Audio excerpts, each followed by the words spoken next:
Today we celebrate the 77th Independence Day of Israel, our closest friend and ally in the Middle East. Just here want to acknowledge and salute and celebrate Israel's 77th year. I'm proud to congratulate Israel on 77 years of independence. 77 years of resilience. Happy birthday, Israel. Happy Independence Day. Happy Independence Day. In Tel Aviv, 77 years ago, Jewish leaders signed Israel's Declaration of Independence. America was the first country to recognize Israel as an independent state. The generation of 1948 fought for and secured Israel's independence with blood, sweat, and tears. This milestone is a testament to the resilience and the enduring spirit of the Israeli people. Things you've been through: 48, War for Independence, 67, 73, and of course a year and a half ago, October 7th. I fully support Israel's right to defend itself against these terrorists and their backers in Tehran. This is the second year in a row that not all Israelis are able to celebrate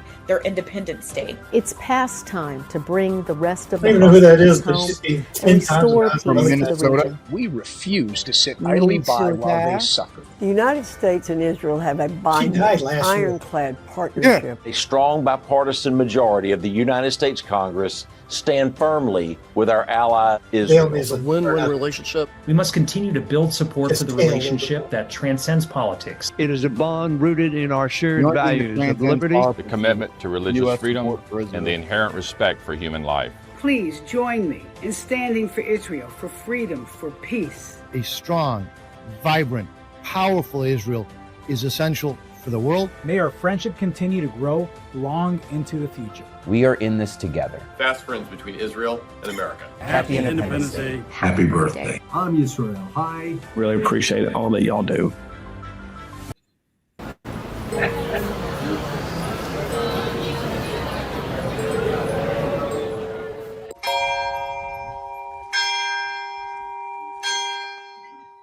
Welcome to News from the Pew, where we are not supported by AIPAC or any other organization that would celebrate the 77th anniversary of those people. Man, if I'm going to sell out, I want more than 60,000. Right, but we are here, and we are happy to be with you folks on our weekly show. I am Rick Barrett, the host of Rickcast, the founder of the Armed Papist, and overall internet trolling Catholic supremacist. And I'm joined, as always, by the pioneer of Sensus Fidelium and the godfather of Catholic YouTube, the one and only Steve Cunningham. And we got some stuff to talk about this week, and I think you guys are going to enjoy our down the middle, non-butt kissing newscast, because neither one of us are both of us have the distinct pleasure of being blocked by pretty much everybody in the post-civic family. So,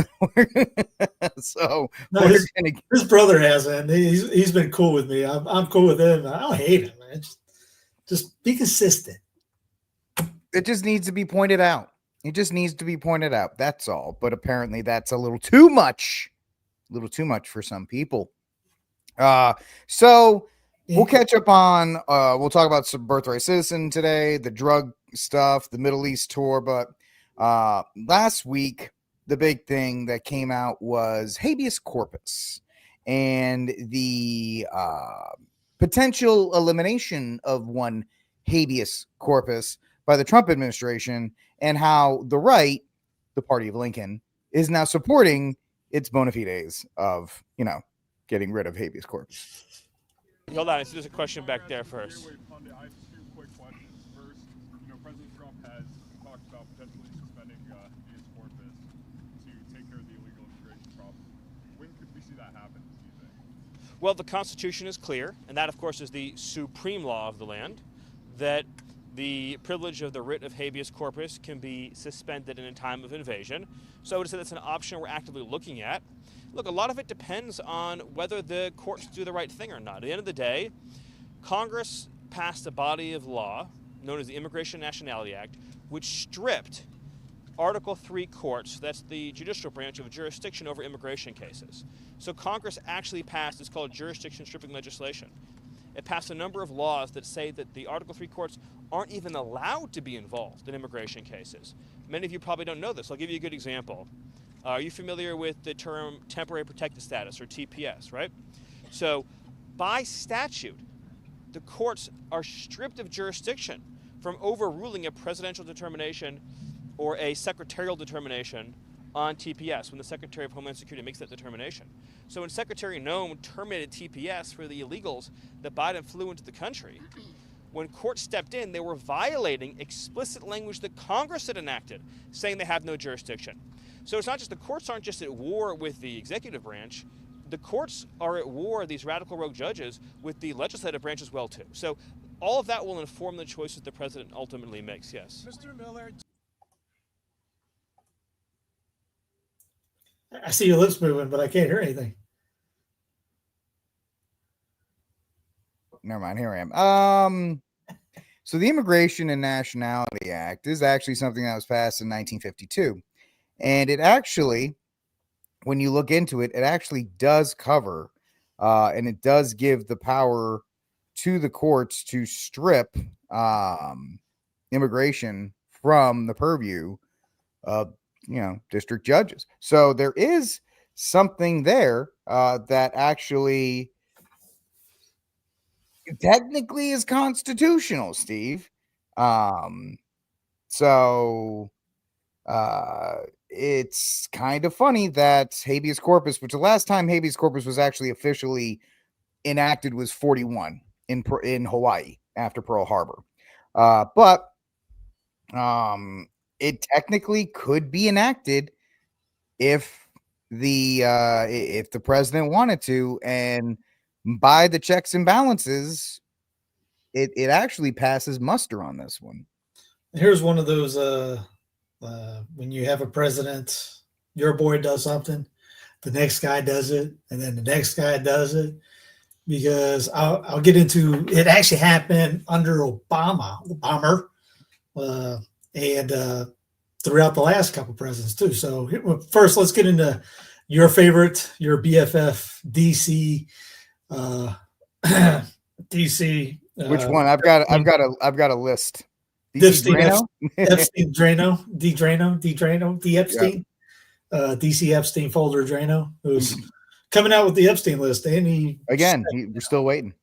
This is the thing: is our country? He's putting the DJ Trump's thing has been invaded by 21 million illegal aliens, many of whom are murderers, criminals of the highest order. Because we can just say that without any evidence to back any of that up, so we'll just throw that out there.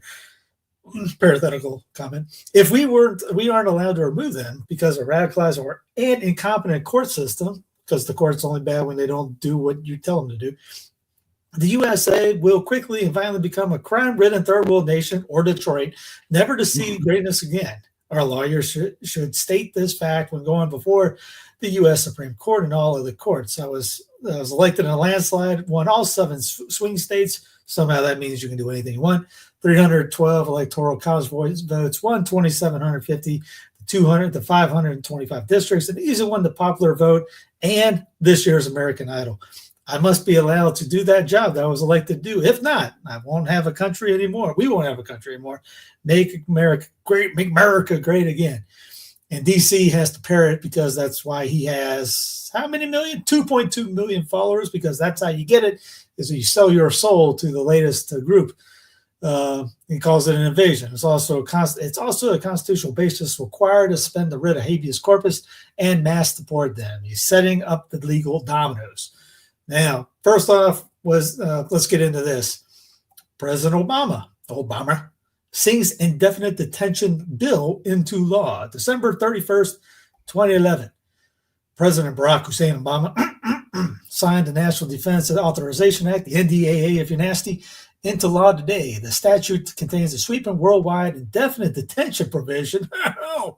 While President Obama issued a signing statement saying he had serious reservations about the provisions, the statement only applies to how his administration would use the authorities granted by the NDAA and would not affect how the law is interpreted by subsequent administrations. President Obama's actions today is a blight on his legacy because he will forever be known, actually no one remembers this, as the president who signed indefinite detention without charge or trial into law, said Anthony D. Romero, ACLU Executive Director.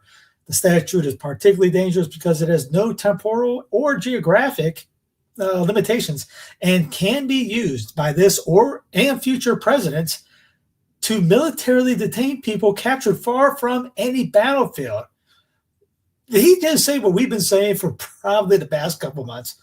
Yeah. Can be used by this and future presidents to military detain people captured far from any battlefield.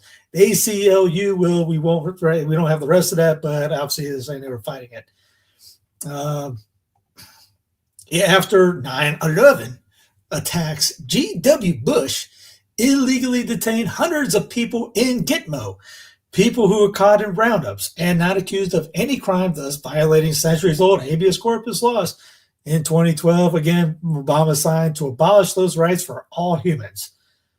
There's just a little bit of it, and it gets into what is habeas corpus. It's the great writ of habeas corpus is the fundamental right in the Constitution that is prayerly dead and uses toilet paper that protects against unlawful and indefinite imprisonment. Translated from Latin, it means show me the body.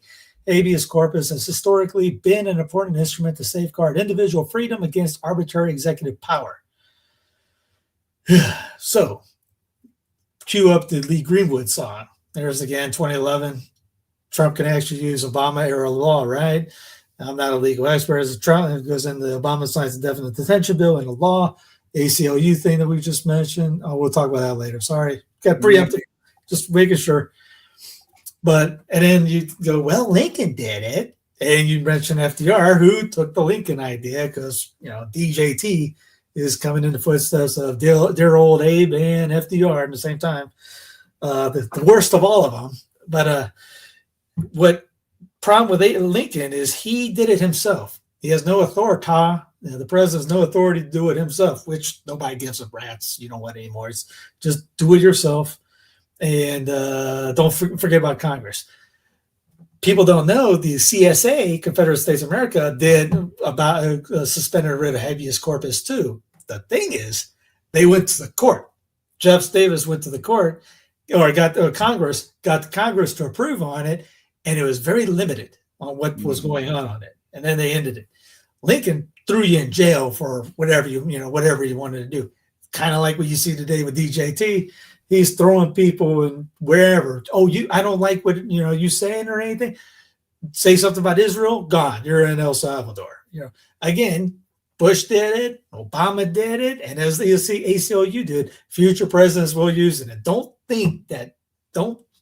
I'll bet my 2 non-rabbit feet that I have somewhere around here that Trump knows about the NDAA and used that as a way to do this. Yeah, I don't doubt any of that. And they use the word invasion to do a lot of heavy lifting for a lot of this, because I think it's Article 2. At the bottom of Article 2, it says habeas corpus can be suspended in times of invasion and of war, which they put in after Lincoln did it. They scrambled to backpedal to, ex post facto, essentially give Lincoln the authority, quote unquote. He had the authority, but it just we didn't codify it into law at that point, blah, blah, blah, blah, blah. Yeah. So that's why words matter. And that's why the use of the word invasion is so key to the entire thing. Now, I will offer a little bit of pushback that this is the result of a wild use of legal lawfare against Trump with the injunctions and anything else. When he tries to do something, they throw an injunction on there. He tries to do something else, they throw another injunction out there. And if you throw enough of these out there, you make that group of people in the administration more desperate to do things, and they're going to find ways to do it. So it's also the fault of Congress for not, and it looks like Congress actually did strip immigration from the district court systems with that Immigration and Naturalization Act. So you've got, of course, Congress is not fulfilling their role in telling the courts, you can't do that. You don't have jurisdiction, because as Steve and I has talked about on multiple occasions, they love the fact that the courts can make these decisions And they love the fact that Trump writes the EOs so they can go on Fox News and MSNBC and say, oh, this is unthinkable. This is unconstitutional. This is terrible. This is awful. Vote for me and I'll do it next time. But no, it's awful and terrible. And but one side it's okay and the other side we're not. But there's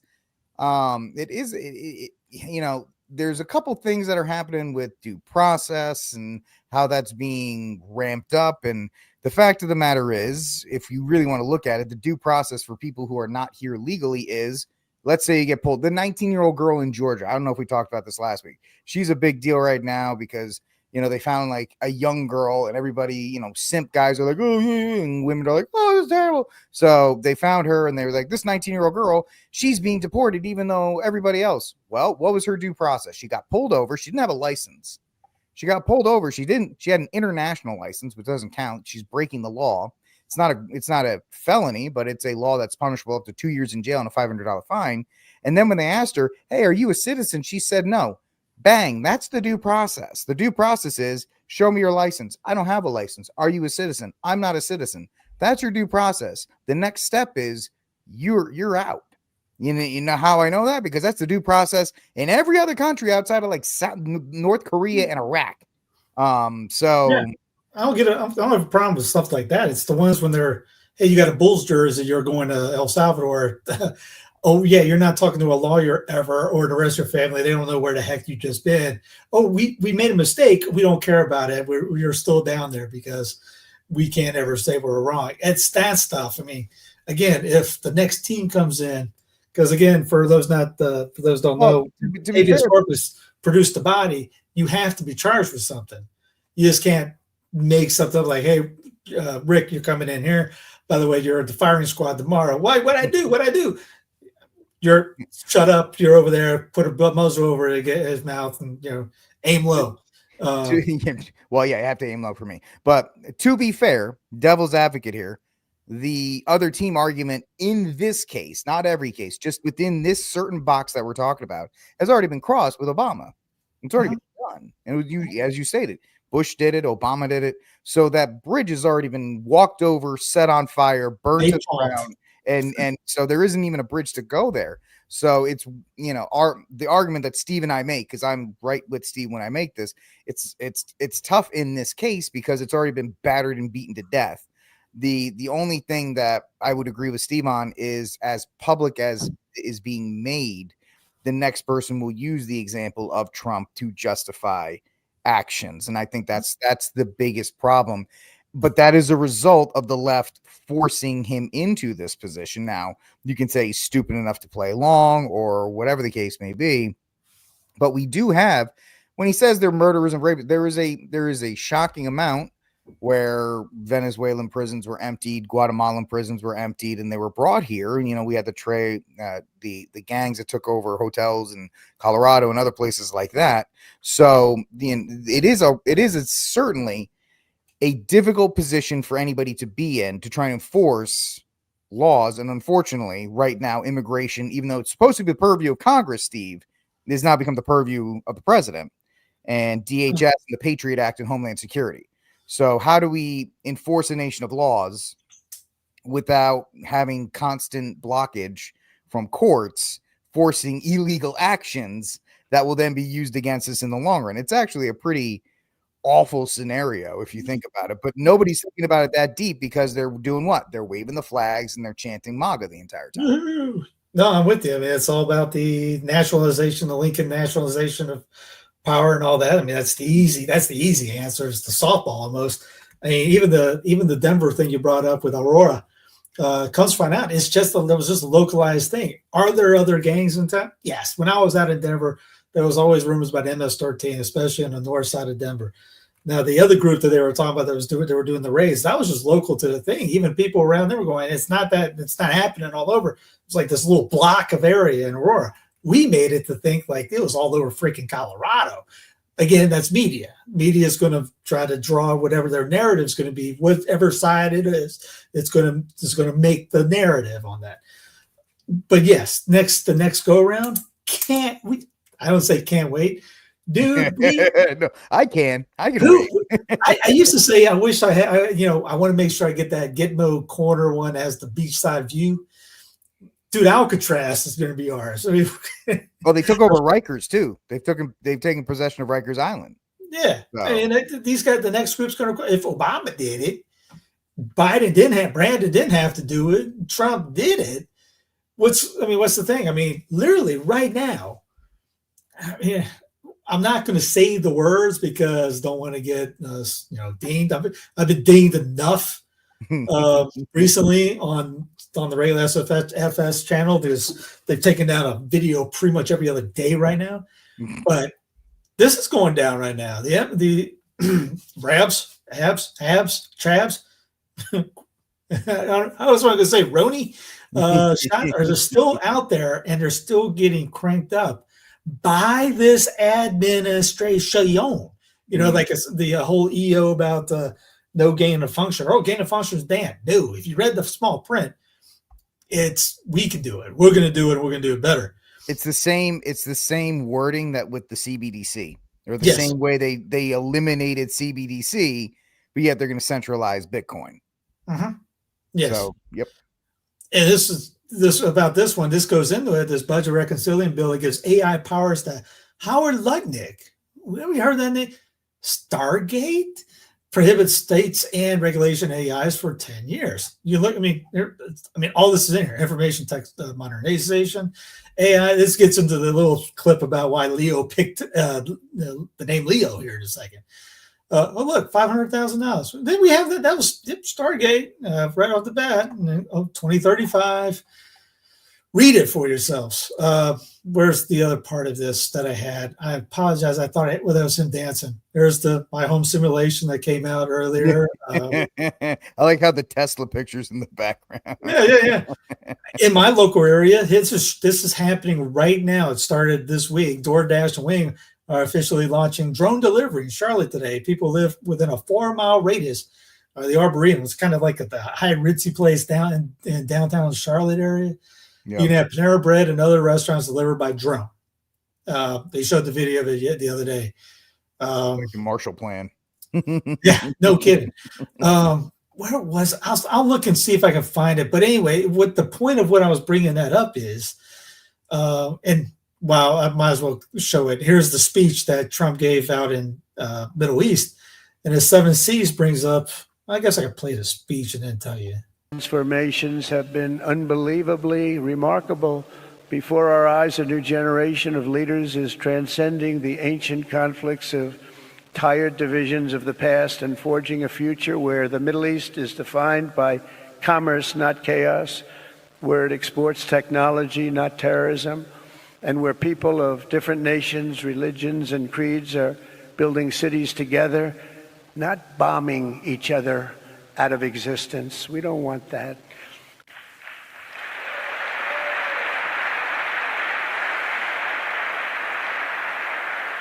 And it's crucial for the wider world to note this great transformation has not come from Western interventionists or flying people in beautiful planes giving you lectures on how to live and how to govern your own affairs. No. The gleaming marvels of Riyadh and Abu Dhabi were not created by the so-called nation builders, neocons, or liberal nonprofits like those who spent trillions and trillions of dollars failing to develop Kabul, Baghdad, so many other cities. Instead, the birth of a modern Middle East has been brought by the people of the region themselves, the people that are right here, the people that have lived here all their lives, developing your own sovereign countries, pursuing your own unique visions and charting your own destinies in your own way. It's really incredible what you've done. In the end, the so-called nation builders wrecked far more nations than they built, and the interventionists were intervening in complex societies that they did not even understand themselves. They told you how to do it, but they had no idea how to do it themselves.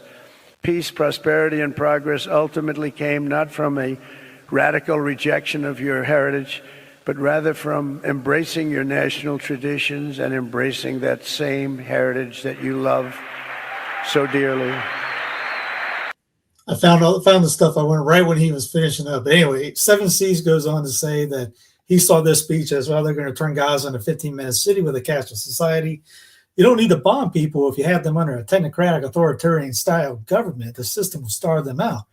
Trump chose Steve Witkoff, his real estate buddy since the 80s, whose son owns World Liberty Financial, with Trump's sons Don Jr. and Eric to oversee the redevelopment. Anyone who won't comply with this will be shipped to Egypt or Saudi Arabia, which is funny because they're talking to these guys as, when they come up, Saudi royal family are descendants of Jews who fought Muhammad, Iranian general. I mean, some of this stuff you just can't make up. Like, that's in addition to we'll mention the $400 million plane that the people of Saudi Arabia are like, we will give you Boeing plane and you will fly it. And he's like, I love it. I think I'm going to take it. I don't know. Even though people are like, you realize if you take a plane from the Saudis, you're going to have to rip the thing apart to put it back together, because who knows what they put in that thing. But it's hysterical with all that kind of stuff going around and trying to put the pieces together on all of that. As Trump is mimicking, you could say, the way he's acting, he's mimicking a Saudi prince in his administration right now, kind of doing whatever he wants and having no pushback allowed or being given to him. As the people are touting, he went to Saudi Arabia, then he went to Qatar or whatever the heck you want to call it. Now he's in India because the Burj Khalifa made a big, American flag. And Steve, you would think if you follow guys like Nick Sodor and others, that Trump literally was king, and the way that he's being received by these countries who, let's not dance around it. A lot of the Qatar, whatever it is, funds a lot of the anti stuff. I know Crowder did a thing like $6 billion into the university complex, the university system, which we all don't like. Qatar is a huge funder of that. The Saudis, 9/11. You can put two together on that. And then of course the Indian, India with the H-1Bs, and they're flooding the country with all these other kinds of things. So it's kind of strange how Trump is on the one hand embracing these groups. Now, Bushes were from Saudi Arabia, were they? Huh? Oh, the Bushes were from Saudi Arabia. No, they weren't. They were buddies with them, but that's a different story at a different time. I will say this. I will play devil's advocate again. Trump is doing more of a George Washington alliances with all trade with all, alliances with none type of approach, where if you're in business with these people, you're less likely to kind of go to war with everybody. That's one way I can look at it. Which I think is actually a better way to do things than trying to have strategic alliances, because everybody, alliances are one thing, but when you mess with people's money, it's a different thing. I'm just throwing that out there. I'm not trying to be a Trump apologist. I'm just giving it's a good idea.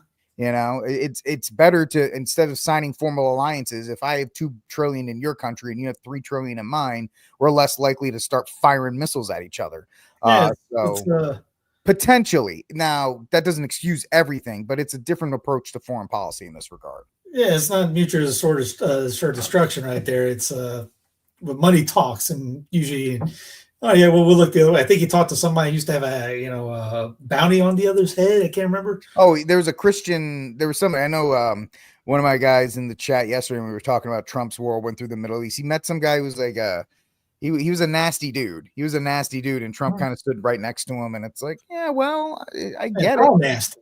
Yeah, most people are nasty in the world, so it's really hard. You don't climb up that ladder over there here or anything without breaking a few eggs, as they say. Mm-hmm. Oh yeah, absolutely. So the whole thing is the whole Middle East trip is kind of gross in a lot of ways. And yeah, so it is a starking contrast to neocons. Mm-hmm. And he did kind of push back against nation building, which, good Trump on that because we don't like nation building. So we kind of it's really hard to be an umpire right now calling balls and strikes with Trump because it's like bad Trump, good Trump, bad Trump, middle, bad Trump, good Trump, middle. I don't know. Just you're 100% it's right. like trying to catch a knuckleball right now with the way Trump's doing stuff. It's like you need Bob Uecker out there.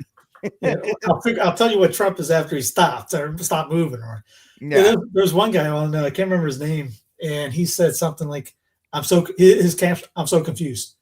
You know, because you got this.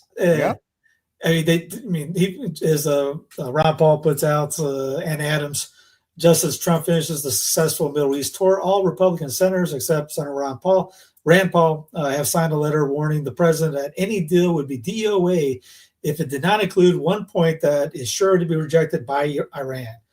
And you have Leo calling for peace in Gaza right off the bat, the end of blockade. Yep. You also saw that he said that the Holy See is available for anybody who wants to use it for negotiations for all that stuff. Really awesome to see Leo step in on these things that are not, for what the churches should be, right? We want peace in these places. And if you want to use the Holy See for negotiations, he also says something really great in that article where he said, you should not leave those places. You should not leave those places, which is a direct slap in the face to the Mara Gaza Strip and all that kind of stuff. And he mentioned that yesterday at the Easterns get together. I'm here. I am all for that. Dave DeCamp here, and he's been jacked about this. Right out there, he retweeted about 5-6 different times. I mean, it's on AndyWar.com. I mean, how many times you've seen the Pope leading a good headline on a secular site? Yeah. There's Never Again Wars from the Vatican News site. And guess what? Guess who retweeted this site? Dave DeCamp of AndyWar.com. That's impressive. But yeah, you got it. Very happy with Pope Leo right now. Now, of course, watch for the next week, since we're talking about Pope Leo. J.D. Vance and Marco Rubio are going to the inaugural mass, his actual installation mass, quote unquote, and he officially takes possession of all the 4 major basilicas and all that stuff. And the left is like, J.D. Vance, who, Robert Prevost tweeted negative things about back in it's like, are we really going to do this based on tweets? I don't think Pope Leo even cares that J.D. Vance is going to be there. First of all, the Swiss Guard's not going to let J.D. Vance within 1,000 feet of Pope Leo after what happened to Pope Francis. JD showed up and Pope Francis kicked it the next day. So they're like, you can stand on the other side of the Vatican.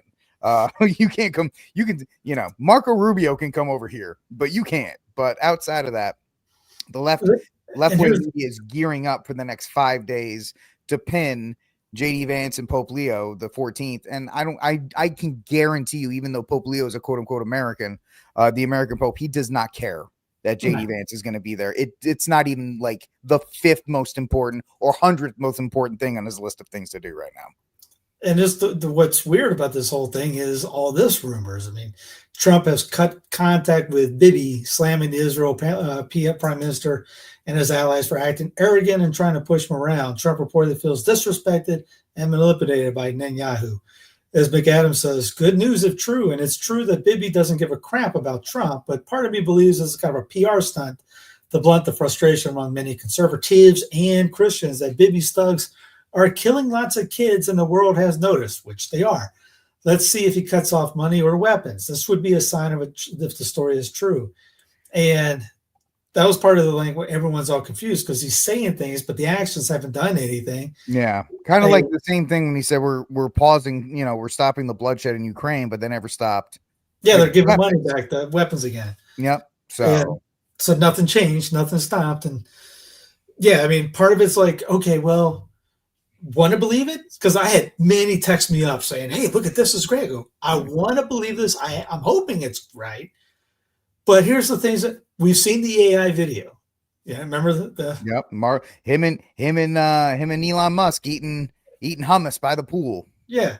We know Marianne Adelson is one of many hundreds of millions of dollars that given donor to destroy Palestine. We've also heard Trump how many times say we're going to put him in a better place and there's this beautiful land and we're going to take full advantage of it and we'll find a nice place for the Palestinians. Every time he says that, you MAGA chuds, understand that that's Palestinian Christians as well that he's talking about removing. It's not just the evil Hamas, because that's all you people say. Hamas this, Hamas that, Hamas. When he talks about Palestinians, he's talking about the Palestinian Christians that have every right to be there. And on top also, he has Zionists all over. Yeah. Everyone in the administration is Zionist. Even the Catholics, guys, even the Catholics they talk about. So, yes. I mean, that first video, yesterday was the birthday of Israel. So, and that's the AIPIC came out, the ones that call out AIPAC made hey, we'll edit that video and put the money in it. So that's why you get the money. That wasn't the official one, obviously. That'd be pretty ballsy if it was. All those other guys would be calling him out. They'd be torturing him in media if he did that. That they're not doing that. So again, it's just all talk. Is like what last week he said, I'm going to come out this weekend with a tremendous news about news. It'll be greatest news you've ever heard or something. Yeah. And it's kind of like in a way as Brian Christian brings up, he goes, that's their way of him filtering how they wants the media to portray it coming out. This is going to be the greatest thing. And then you would hear, the greatest thing, breaking the greatest thing. Well, that gets filtered to the MAGA accounts. The MAGA accounts gin up the hype for it. And then it's like, I'm switching from black shoes to brown. It's great news. Because Trump does know how to do one thing, and that's control the news cycle. Mm-hmm. That's how he does it. So, and if it's not going the way he likes, he puts out, got a great big story tomorrow for you. And then guess what? We're not talking about it anymore. Yeah. And that happened again a couple days ago. There was something else coming out.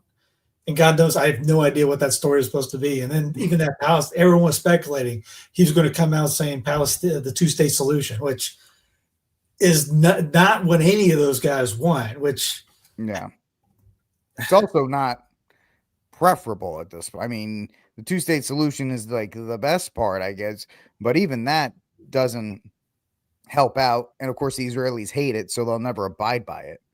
Yeah. Yeah, I mean, this video right here is actually mentioning the Hannibal Directive, and which a lot of people know about, but you're not going to see on the mainstream news at all. I would have downloaded, but they're speaking in Israeli or whatever. So yeah, it just nothing adds up. It's just weird. Like, okay, are we supposed to listen blindly? Again, if you listen blindly, you're gonna, even with us, whatever I say, whatever Rick says. If you listen blindly, agree 100% without looking it up, I would you're bad as the other guys are. Take whatever you want, do your due diligence, learn on it, read on it, figure out what it's up. Just don't take our words, without, looking it up yourself. We're trying to parse it as much as you guys are. We're maybe one day ahead of you on some of this stuff. But like example, when Trump said he was going to lift the restrictions on Syria, Mark Levin and Ben Shapiro had a conniption fit. But what does lifting restrictions on Syria really mean? Does that mean I had somebody in my my chat yesterday when we were talking about it? He was like, "Oh, he's lifting the restrictions so people don't focus on the fact that they're going to create camps for the Palestinians when they drum them all out." All right, maybe that's a case or something like that. But there's so much stuff being hurled against the wall right now. It's oh, I like this. Thank you, White Wolf. I take that as a compliment. I don't know what I'm talking about. And you can leave. And, yep, and bye. That's Jim Duggan look. Yep. Oh, ban. So I may be stupid, but you don't have to call it to my face. But the fact of the matter is, what? Nothing. No, what'd you say? I said they have to look down to do it. Oh, that's right. Everybody looks down on me. It's natural if you're a normal sized person. But the fact of the matter is, we're trying to parse through it and move out. So it is what it is in that regard. Yeah, let that be a lesson, everybody. Listen, I don't care if you guys call me out and stuff like that, but don't be a complete jerk about it. Well, I don't ever know what I'm talking about, buddy. I know more than you. So Al Qaeda is on our side, coming soon to a theater near you. Because everything about Syrian president story is mind-boggling. Take this example: 20 years ago today, he was captured by the Americans in Iraq and jail. Today he met and impressed. That's the guy. Yeah, that's him. So, that's the one that everybody was talking about that he met with. So, This is a throw your hands up. Like, I don't know what the heck's going on. I mean, whatever. At this point, it doesn't even matter. It doesn't even matter at this point. Trump's just kind of all over the place. He's meeting with people. He's doing all these other kinds of things and dealing with the stuff back here, and the fast moving, all the other stuff. And now you got the birthright citizen things. And do you want to talk about the drug prices first or the birthright citizen? Go birthright. You already got it queued up, and we'll get into drugs. All right. So before we get into this, since I don't know what I'm talking about, let's just understand that when I know, I guess I took that offense to it, but that stung. Mainstream media coverage today is going to talk about, well, SCOTUS was talking about birthright citizenship. That's actually not correct. What they were talking about today is they were talking about the appeal to stop district judges from doing nationwide stops. So they're going to talk about birthright citizenship, but it's actually saying this SCOTUS trial today was about, we don't want district judges putting nationwide bans on things. Trump's argument that courts shouldn't be allowed to freeze his order ending birthright citizenship. The justices today sounding deeply skeptical that denying citizenship to children born in the United States was constitutional or even realistic. This is just a very practical question how this is going to work. What do hospitals do with a newborn? What do states do with a newborn?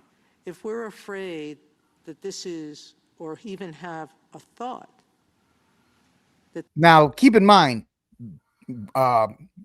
Gorsuch's question is not about today's trial. Sotomayor's question is not about today's trial.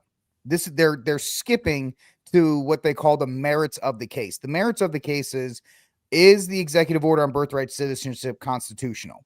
The actual thing they're arguing about today is, do district judges have the power to install a nationwide ban on an executive order? Two different things. The legacy media doesn't know what they're talking about, obviously. This is unlawful executive action, that it is Congress who decides citizenship, not the executive. If we believe, some of us were to believe that, why should we permit those countless others to be subject to what we think is an unlawful executive action? So this one isn't clear-cut on the merits? This one, in this case, we want the court to address the remedial issue. On the merits? The remedial issue is, do district courts, I'm saying this again and again because nobody else is, they're conflating the two. The issue is district courts having the power to put in nationwide injunctions. You are wrong. That the EO is unlawful. And they're talking about the EO. Two different things. Of course, this case isn't just about citizenship.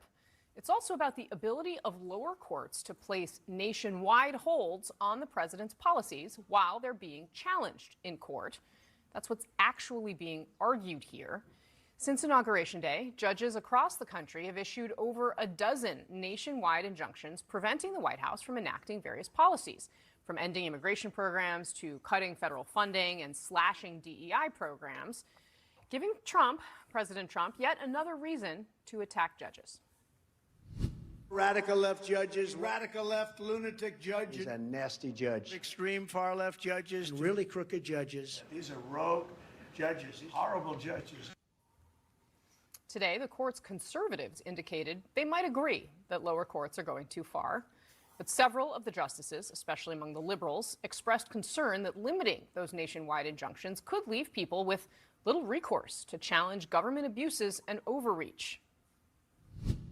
The real concern, I think, the genius of the your court argument seems to turn our justice system, in my view at least, into a catch-me-if-you-can kind of regime from the standpoint of the executive, where everybody has to have a lawyer and file a lawsuit in order for the government to stop violating people's rights. I think the catch-me-if-you-can problem operates in the opposite direction, where we have the government racing from jurisdiction to jurisdiction, having to sort of clear the table in order to implement a new policy.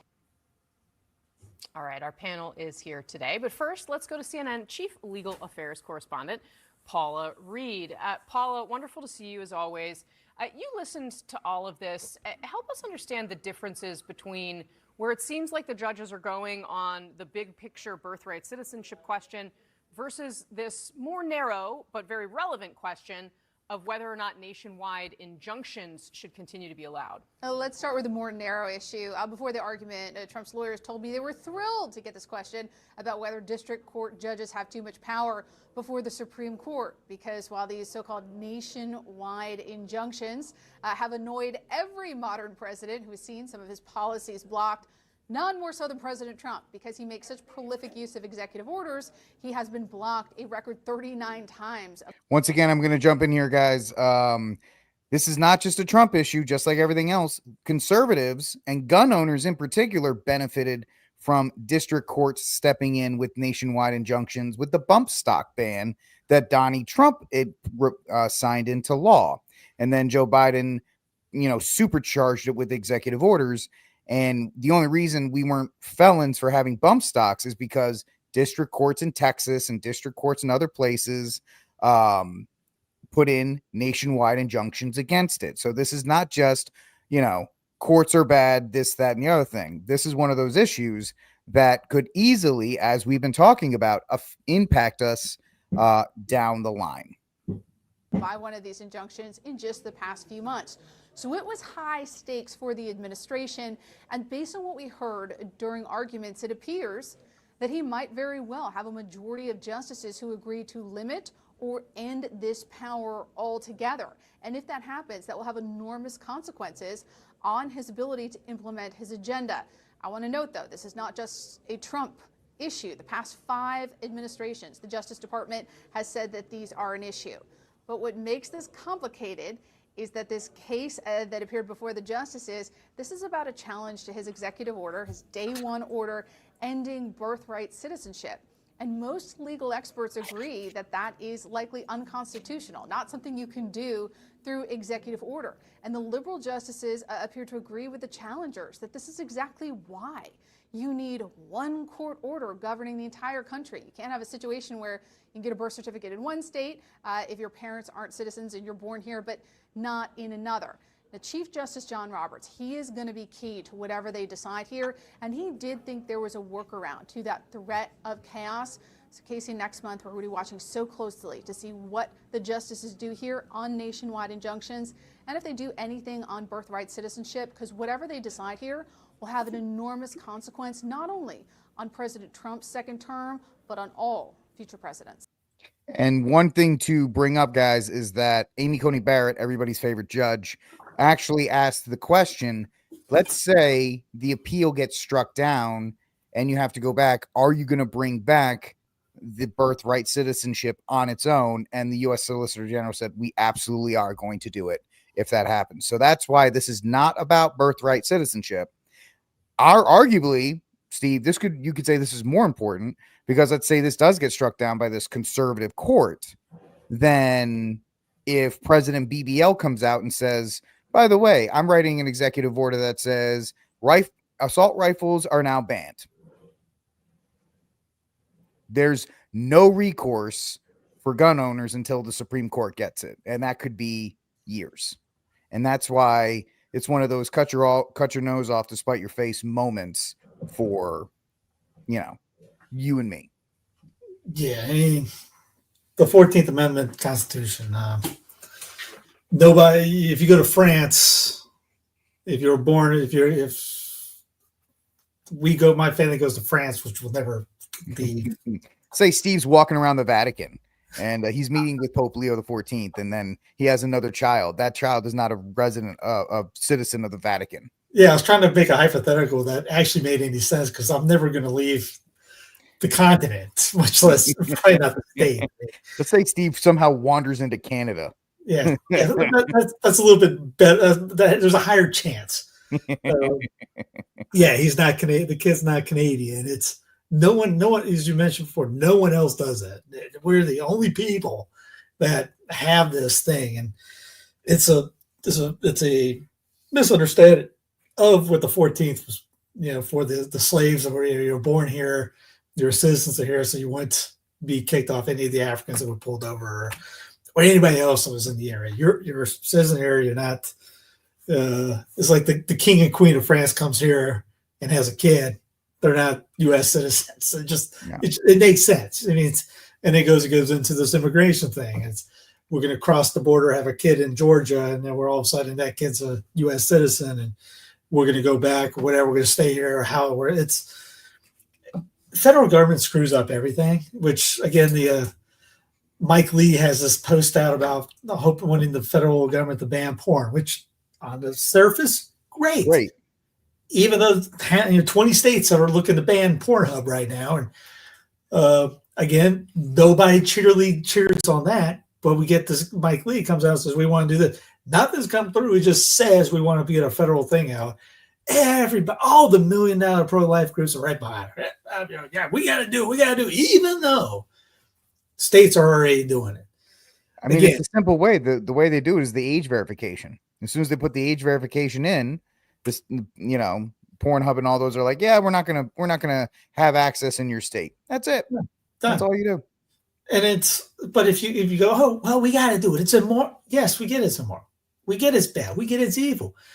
Name one thing that the federal daggum government has ever done that has been good, that ended up being good, or ended up was good intentions. They say hell's paid with we're good intentions. What has they done? What have they done? Good for the people, and end up being a good thing. Nothing. I can't name one darn thing. They can't even deliver the freaking mail. And you're going to say they're going to ban porn? Huh? And that's in the Constitution. It's actually a constitutional thing that they have to do, and they can't do it. You can actually blame the feds for this situation. So you're going to blame the group. You want the group that created this problem to fix the problem. Because Clinton was the one that said, oh, well, porn's a, constitutional right. So remember, California used to have this ban. San Francisco thought about banning cussing. Now, how many of these, 1A free speech and that's would be like, oh, well, that's freedom of speech. We can cuss all we want. The city of San Francisco, the city by the gate, the land of fruits and nuts that everyone thinks is nuts right now, look to ban cussing. Now, I get every darn Catholic that's watching this going, I would like to do that. The craziest city in the world was going to do that. Mm-hmm. And they had it banned, they had porn banned. You can thank Bill Clinton on this. And guess what? Your SCOTUS, a lot of things. Your SCOTUS upheld it. Yeah. Your SCOTUS, the almighty SCOTUS that everybody runs to, upheld that. And then let's pretend they get it through. You're going to tell me the next group's not going to do the same thing, get it open? Oh, we're going to write an EO to ban that. They'll get that back in. You guys are playing just Russian roulette every 4 to 8 years. Everything's going to be one way, going to be the other way, going back the other way. Maybe it'll be 12 years this time. Either way, it's going to the fact that society is broken to such an extent. And there was that point where, you can file this appeal in California, New York, Massachusetts, Rhode Island, Washington, and whatever the administration is, left or right, has to run across the country trying to fight it, when it's just, if these things were left up to the state can decide how they want to actually handle this stuff. It goes back to, you guys want to ban abortion, you want to ban homosexual marriage, you want to ban porn. Okay, I got an easy solution for you. Every one of you guys that want to push against, that want to ban it, which is a good thing, get in the game and stop texting, stop tweeting. Get in the run for public office. You win, you get the state house, you win the state seat, governor. You can end it the next day. Yeah. Now, do you want to do it? It already is. Yeah. The Defense of Marriage Act is in like 30 states. I'm just saying, you can have a line of say, we'll give people. More people talking about this. States have the power to do all this. You just got to get the right people in. Well, let's get the right people in. And you get the right people in, you do it, it's over with. Now, if Delaware or Vermont doesn't want to do it, then let the sulfur rain on Vermont. Mm-hmm. Or if you're in Vermont, go convert Vermont. Worry about most of the people that get upset at me for saying all that can't evangelize their street, but yet they want to go up to DC and convert the entire land into what they want in their image and likeness, but can't get their next door neighbor or the block. Don't even think about the town. They can't get their city on board on whatever they want. But yet Now, well, we're going to virtue signal on Twitter. We want this. That's great. Yeah, I guarantee I go to anyone that says that at home. We'll go to your neighbor and they'll say they'll be against it. And we'll find out, well, they never talked to any of us about this. Most of like the study of conscience, they had no chance in God's green earth they went to evangelize anybody. And yet they're going to tell everybody else how to be Catholic. Yeah, nope. Again, politics same way. We talk a big game when it's on Twitter, but we don't have any guts to get involved. No, because we don't even want to get involved at the state or the local level, Steve. We just want Trump or whoever we send to DC to fix it. It is true Americana thinking. You know, put it in the hands of one person for 330 million plus people, and they'll write executive orders and they'll do all these other kinds of things, and that's it. They won't have anything else to say about it. We had to change it on election day instead of like we have. I bet his pop them. We should just come out. We have a king over here. I mean, you might as well pop our red, white, and blue smoke and say we have a king. We might as well make it that way. And we've talked about it before. We're getting closer and closer to whoever's in the White House at one point. They're just going to be like, yeah, by the way, no more elections. We're done. We're just going to keep this group in power forever. And you guys are just going to have to deal with it. And most of the country will be fine if they don't have to. Most of the country doesn't even want to be bothered to participate in elections anyway. So they're happy to have somebody else do it because really the only thing they care about is, you know, watching TV, getting their food, and just living their life, which there is nothing wrong with that. But if that is going to be your mindset, then don't talk about stuff that you're going to do or needs to be done on X or any of these other places, or, you know, just live your life and don't expect anything to get better because you've decided to, you know, step out of the game. Well, speaking of getting better, everyone said, oh, Doge is making everything better. Prices are going down. We're happy days are back again. Look at what they're cutting. Here's Rand Paul. And this bill to be on board. The problem is it's asking conservatives like myself to raise the debt ceiling $5 trillion. That's historic. No one's ever raised the debt ceiling that much. It will be a record for Congress to raise the debt $5 trillion. But also it indicates that this year the deficit will be over $2 trillion, but it means they're anticipating close to $3 trillion for the next year. It's really a slap in the face at those of us who are excited about Elon Musk and Doge and all the cuts. Where are the cuts? If the cuts are real, why are we going to borrow $5 trillion? So what I proposed was this. I put forward a proposal, and we voted on it, to raise the debt ceiling for 3 months. Why? Because I think we should vote on the debt ceiling every 3 or 4 months to see if they're doing their job. If they promise us cuts in spending, not just the administration, I'm talking about congressional leaders as well. If the promises are real, I'll vote to raise it every 3 months. So. Was it Brick that posted that thing about groceries? And I was with him today. Oh, yeah. Brick. Yep. Yeah. Where he says, like, hey, my high. Grocery bill's still up there. Gas is still high. Everything's still high. I mean, you know, call me when, you know, Trump, $1.50 gas. Okay. Call me when that happens. When it doesn't cost $100 to use the midget card, you know, the little short one, the little small basket thing. You don't even fill the top. You don't even fill the top of that thing up, and it's $80, $100 easily. Yeah. But you know, everyone's all, you know, hey, look, we're winning. Nothing has changed. Nope, except the colors, except who's in the oval, and which team is celebrating that they are supposedly winning at this point. So. Yeah, that's pretty. Yeah, you're right. I was wrong. The people that this side that was complaining or not complaining anymore. This side, what used to be complaining, they're complaining now, and then in a couple of years they'll just switch. They'll switch over. Your turn. Tag. You're it. That's it. That's the way it's supposed to be. While all of these things continue to happen, you know, the deep state hasn't been stopped. The programs that were going to happen under Biden, they're happening under Trump, and it's just going to continue. Yeah. Which when I brought up that AI thing, first off, beware tomorrow. We're supposed to get hit by a 600,000 mile world bird wing solar eruption tomorrow. Yeah. So get ready to catch that one. If your cell phones and things don't work, you know why. Hope you got your flashlights. I had this here's the I forgot about this one. This is back from the Saudi trip of everybody who was in the meetings that accompanied Trump to the U.S. Saudi Investment Forum. Elon Musk, OpenAI, Nvidia, AMD, BlackRock, Citi. As he said, this is real American economy, not cars, steel, fridges, and shoes. But again, these are the who's who high-tech AI finance. There's Larry Fink. I didn't know if the song was going to ding us, so I didn't. That's fine. Don't put. Yeah, you don't have to put the song on. I don't want to get dinged for some. That's what happened last week, by the way. We got dinged for some music or something like that. Yeah, it doesn't shock me. But the copyright stuff on YouTube is ridiculous.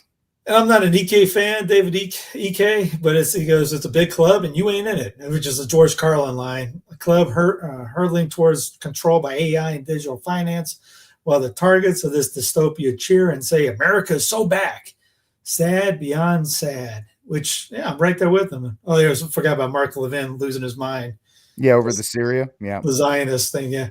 Here's what I wanted to bring up the last time. Pfizer slashed the Rona clinical trial review to 22 hours using AI.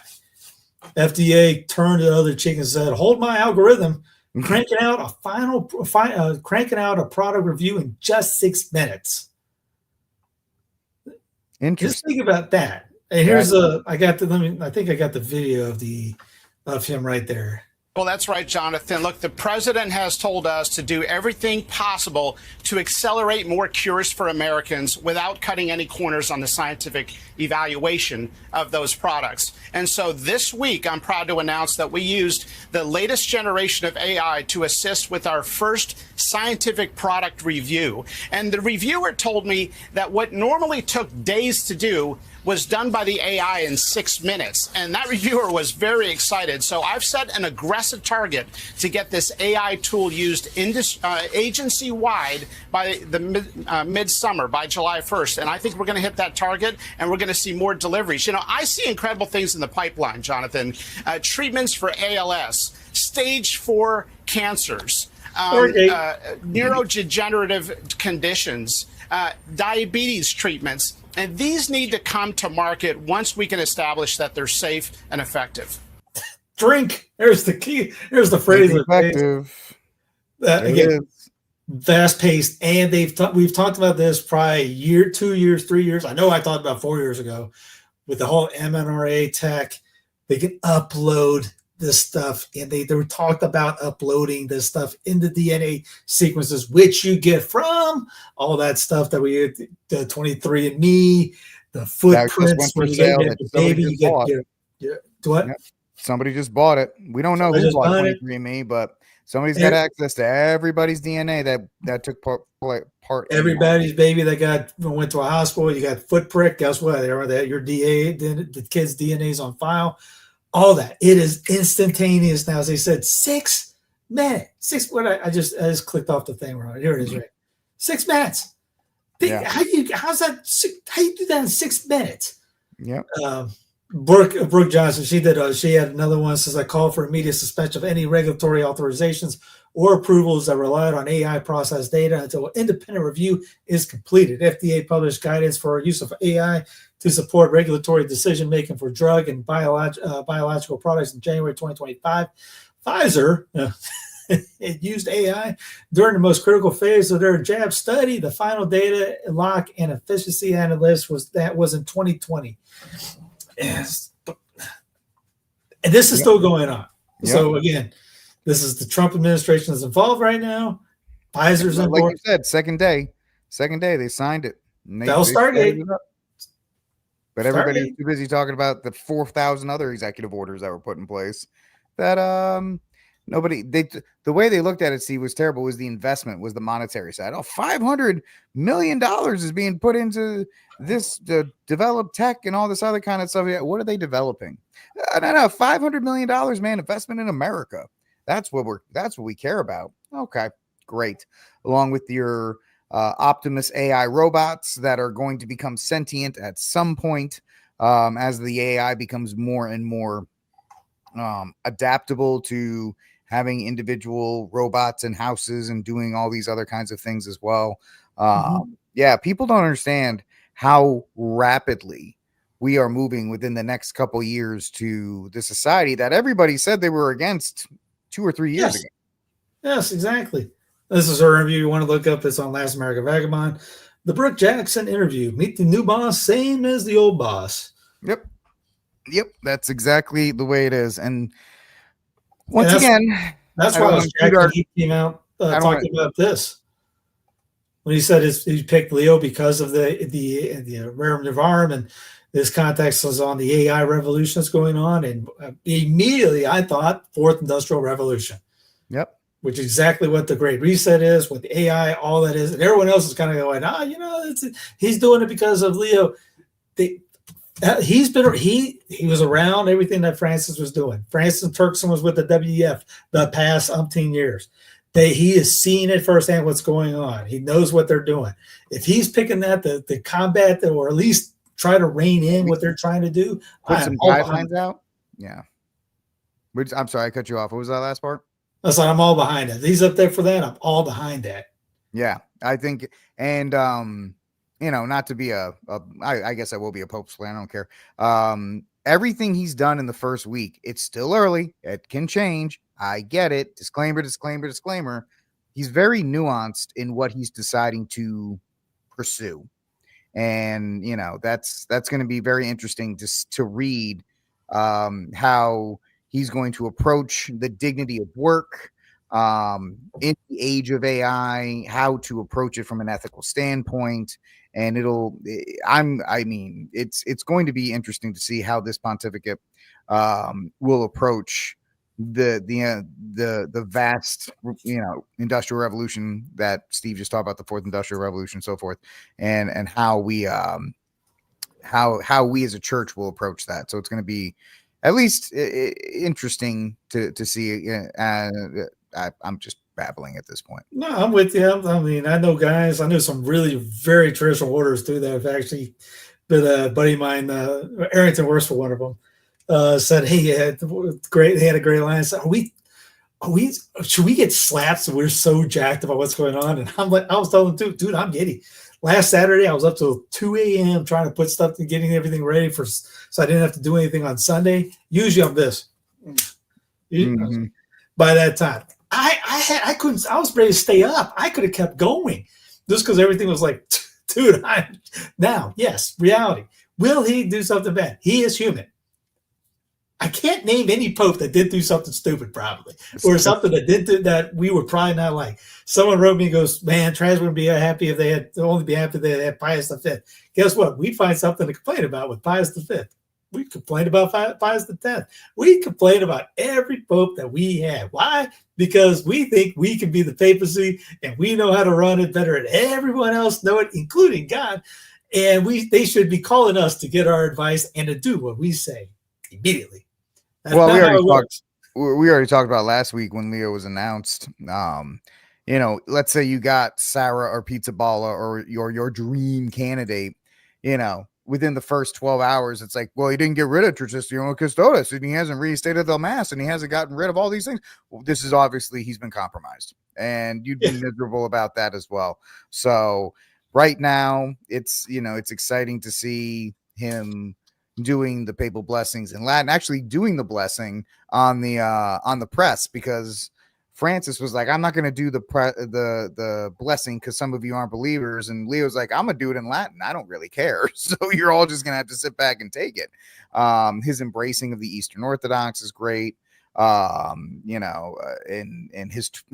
X account's been very good at putting out some really good stuff as far as, we should end the wars if they need to use the Holy See. All this stuff is great so far.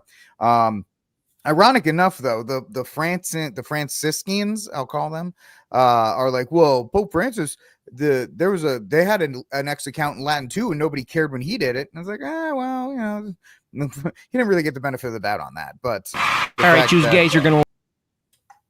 But yeah, so it's pretty good in that regard. So leadership. Here to serve you is the flock I've been entrusted to lead in the church. I will take seriously my sacred duty to lead the church. The church. Yeah. Please help us make more.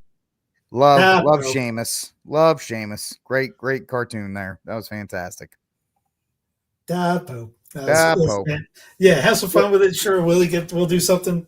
Of course. Everyone's gonna do something. Chill out, just relax. Get your own stuff in line first.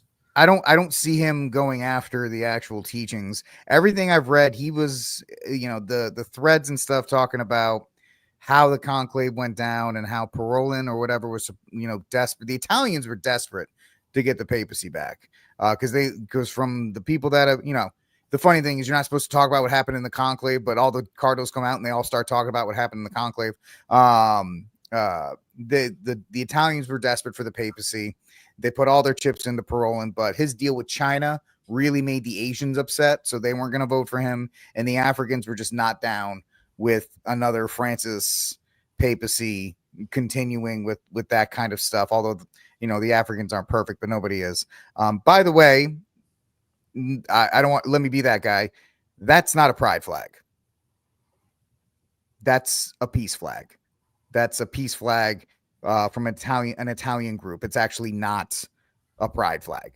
I know everybody's like, he's saying no to a pride flag. It's actually not a pride flag. It's a great viral moment, but it's an Italian peace group or whatever the case may be. So I had no clue. Yeah, no, it's actually not it's actually not a pride flag. Sorry guys. How dare you? I know. That's the one thing I know here. So, but yeah, I'm still giddy as well with Pope Leo. Who is this? Oh, it's White Wolf. Oh, he doesn't know anything. Yeah, that's right. Let's go to our chief fact checker, White Wolf, and see what he has to say about these things. But no, I'm giddy with Leo as well. There's a general sense of relief that I find with people that I talk to.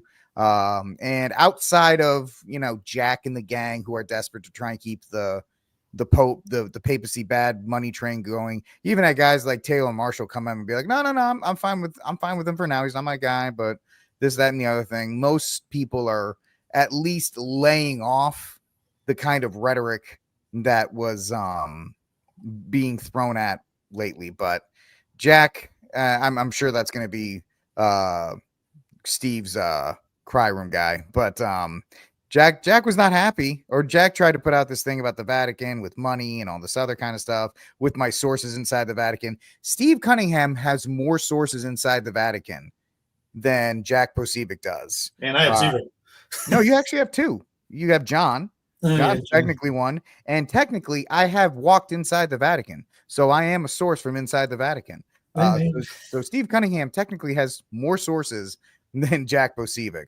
But the fact he's coming out here already talking about the money deal and all this other kind of stuff, and it's like, come on, man, you got just lay off. When he does something, call him out, but until then, just leave it be.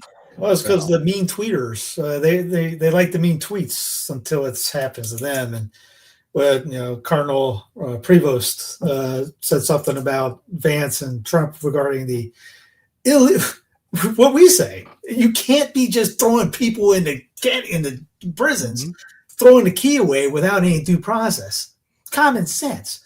But no, the Trump cheerleaders don't like that, which, I said is Jack, who, changed his mind on Catholicism before the IVF thing when Trump came out saying IVF's cool, and Jack's like, yeah, he was doing gymnastics, Jimmy Aiken gymnastics, trying to say how IVF is compatible with life. And everyone's like, dude, what, huh? And then obviously, how many times he called out ethnic cleansing? Zero. How many times he called out the North American Union thing? He made his own map over all this. He sells his own map of the North American Union. Yeah. How many times he's called out the due process thing? No, he's for it. He's for against. He's just, whatever DJ says, the DJ does. Any of this stuff, the Stargate never said anything about it. The father to Jab never said anything of it. You went how many years still, how many months in the new one? Not say anything, but days after he gets elected, he goes after and puts a hit piece out. That kiss my grits. That's Bush League right there. And everyone out there should greatly call that out, smack them upside the face. We're for entertainment purposes only, charitably. And guys like Taylor, he's promoting your book, man. I know you guys have each other on each other's show. You should have some principle and call that. He's going after the Holy Father on this. Yep. You shouldn't be. How much of profit a man to gain the whole world, lose your soul, dude? Is it, your book sales that important that you can just sell off the guy that's calling out the Holy Father like that after 5 days? It wasn't even 5. It was Friday, or it was Friday or Monday. Yeah, it was within 5. Within that. The guy can't say anything about DJT. Won't say, because he won't get invited back on to Mar-a-Lago, and you won't get kicked off human events. No. Hey, we're for martyrdom. No, not that guy. No. Yeah, we're just not financial martyrdom. That's the bridge too far. And while we're on the subject, while I'm making friends and gaining people's trust tonight, somebody please tell His Excellency Bishop Strickland to please stop going on Glenn Beck's show. And these guys are not your friend. These guys are not your friend, Your Excellency. I know I'm a nobody, but please listen to me. They are literally bringing you on to push the woke Pope narrative so they can continue these things. You are a better man. I've met you. You're a good man. I know you have a good heart, but please stop going on these. Don't go on these plays. The fact that Beck is a Catholic who left the faith to convert from Mormonism, right now he's an enemy.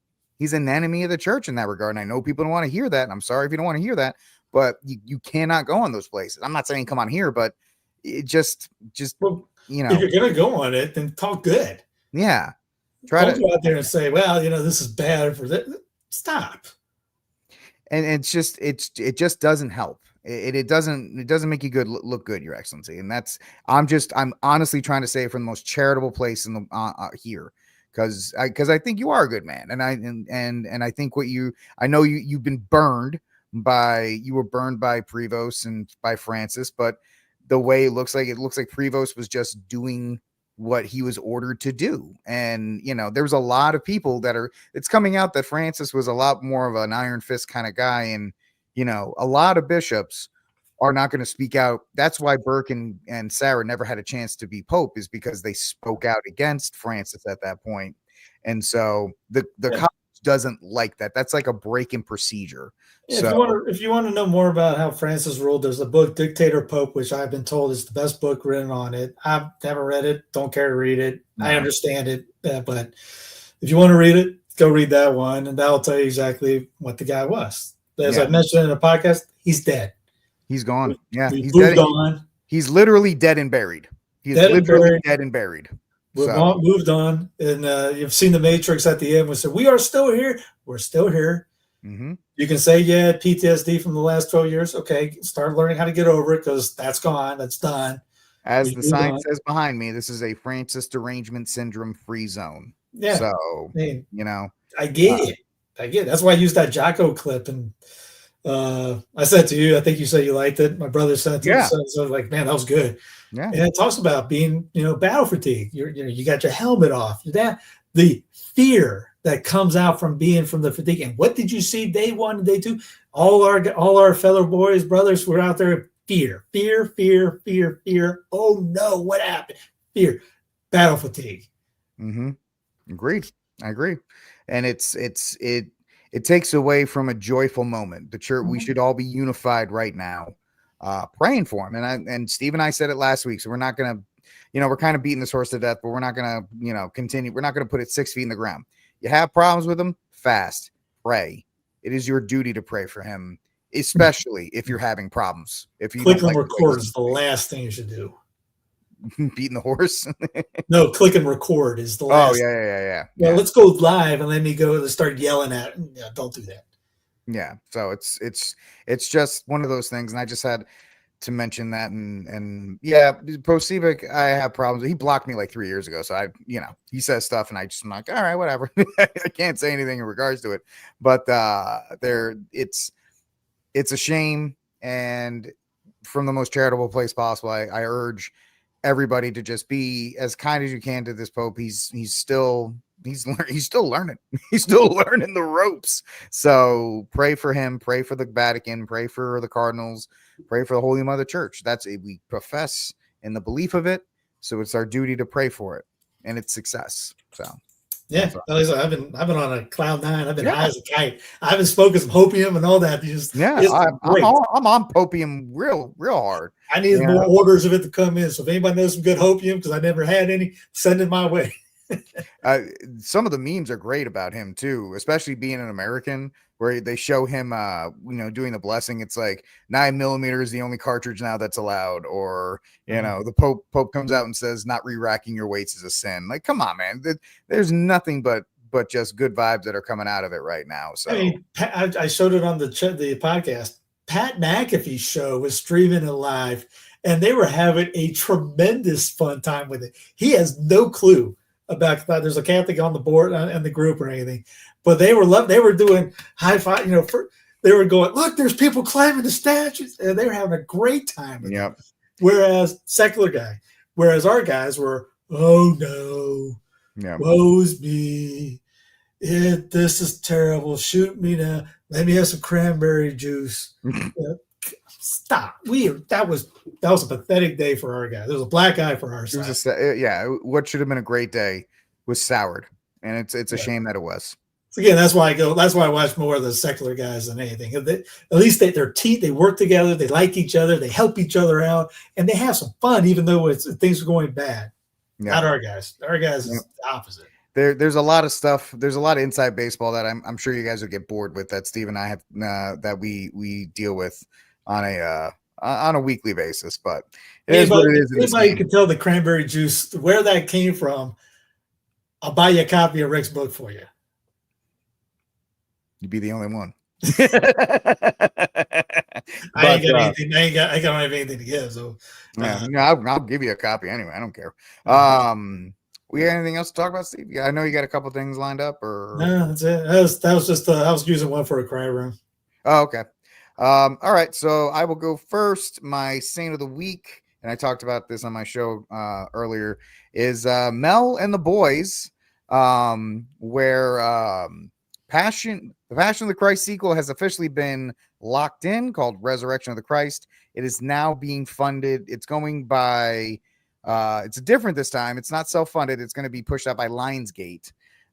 So they're getting everything set up and ready to go. I talked about the potential problems with it, only because now the first time he didn't have anybody watching him. Now he's got Lionsgate and a lot of other things. But I'm happy to see that it's starting, and I'm happy. Prayers for Cavill, prayers for that entire cast and crew and all those guys. And I really hope, and I'm hoping that it's going to be just as good as Passion. I'm really, really hoping about that. Second is that's my saint of the week. Cry room is Bill Belichick, whose entire career is just nosediving off a cliff because he and I have to make this thing, legally is fine, morally is completely off the table, and just even Jason Whitlock has just been going to town on the fact that Bill Belichick is getting the runaround from a 24-year-old girl, and it's an absolute it's really sad to watch, and it really shows that Bill Belichick, outside of football, outside of the NFL, because he has a football job, outside of the NFL, he just has no purpose. And he's 73 years old. He's not married, and his kids are off and doing all this other kind of stuff. So now he's been tempted with idle hands, and it's sad to watch Belichick just getting. Bill Belichick is that guy with that girlfriend that the boys know is bad news. We've all had that buddy that's dated a girl, and we're like, yeah, that's bad news, buddy. You shouldn't be dating that girl. But he's like, I love her. She's so great. And it's like, okay, okay, but really, really hoping that it doesn't completely ruin him, or he doesn't get taken out. But it's not looking good for him right now. So he's in my cry room. My saint of the week, I'll go with my boy Judson Carroll, who I finally talked in the game. He just got his YouTube channel back on. I'm doing a little. We're doing a collaboration in a sense. I can't say much on it now. I'll tell you about it later. With him, but he's got his YouTube back on. He's taking advice on videos for me and how to do it, make it a little bit better. But he knows his stuff. So this is how long is this? This is a 12-minute, 30-second video on dandelion. So if you want to know everything, the ins and outs of dandelion, that's just episode 10, less than 10. How to eat it, grow it, what you do with it, drink it, make teas out of it, all that stuff. He goes through it, and he does a cherry bark today, which is good for coughs. Yeah, a couple other things. So if you want to know how to get through all this, just if you go to Judson Carroll on Twitter, you'll see him on there. Excellent books. And again, stay tuned for more from him and I on this. My crime room is someone brought up what's happened in North Kakalaki with the houses. Really, there's nothing else going on with houses except land grabbing going on. They're taking up properties for dollars on the thing. But they're actually going after raw milk right now. Walk into one of these stores anywhere in America and buy cigarettes and junk food. Nobody cares. It's your freedom, right? You should be able to buy this stuff. I don't want this stuff banned. Even though cigarettes kills 500,000 people a year and obesity kills another 300,000, that is your personal choice. But apparently, you know what North Carolina cares about? You know what North Carolina wants to ban? Let me tell you. North Carolina is trying to ban raw milk. That's right, this, the most dangerous thing on earth. Oh wait, it's killed 0 people last year. That's what North Carolina is trying to ban. And here's the culprit. Right there, cows eating completely natural grass in a spray-free field. But if you want the raw milk from these animals, North Carolina says no, but smoke yourself to death. By all means, smoke all you want. This, from Senate Bill 639, will be banned, not only for you, but it's also gonna ban it to give to your pets. So your cat can go eat mice in the field and a dead mouse out of a barn, but my goodness, don't drink the raw milk. You need to call your senators. You need to call your representatives. So yeah, I mean, there's a lot of us upset about what's going on. They probably won't care, and it's those evil blasted the Republicans. Your red state of North Carolina. Yeah, it's the GOP that's pushing it away right now. What it is you can't sell anything that says human consumption. That's not for human consumption on it. Now they're banning it in total. They're looking to ban it in total. So you talk about memes. There's jokes of, hey, look at it. This is legal, and it's a bucket of bad ice cream that has all these red dyes and crap in it. But this is illegal. And yeah, this is legal. This is illegal. But yeah, so this is a legit thing. There's one of our doc we saw the other day came by the house, and he was saying a friend of his was at the state house. He runs a farm, and he was just letting him have it. And I go, what do you think? What does he think? He goes, they do not care. Yeah, no. Yeah, and that's on us. We gotta fix up that. But nobody saw that coming. They were because I talked to a bunch of raw milk guys saying, "Are you guys pushing it? You guys going to try to fight to get it like South Carolina?" And they said, no. Most of the guys that were in the fight 10 years ago, kind of like they're fine with the whole not the label not for human consumption thing because it stopped competition. Yep. I mean, so they were okay. The guys that were fighting it stopped because they okay whatever they gave them, gave them enough rope. We don't have any across the board in South Carolina. You can't swing a dead cat without finding more people selling, buying, making it, giving it away, all that stuff. Here, it's very tough. You have to know who you got. They can charge a little bit higher. Competition was killed because they didn't have the guts to be, hey, let's have it freedom. Now they lost it. That's what happens. That's what happens if you get too stagnant. You're too complacent. Complacency. It's bad. All right. Well, that's it for this episode of News from the Pew. Thank you very much for hanging out with us. Please like, subscribe, and share the News from the Pew. We'll talk to y'all next week. It might be Friday night next week because I'm going to go review Mission Impossible, the final Tom Cruise Thursday night. And so maybe I'll see if I can convince Steve now that I've said it on air. God bless. And until we see you guys again, Viva Cristo Rey. Today we celebrate the 77th Independence Day of Israel, our closest friend and ally in the Middle East. Just here want to acknowledge and salute and celebrate Israel's 77th year. I'm proud to congratulate Israel on 77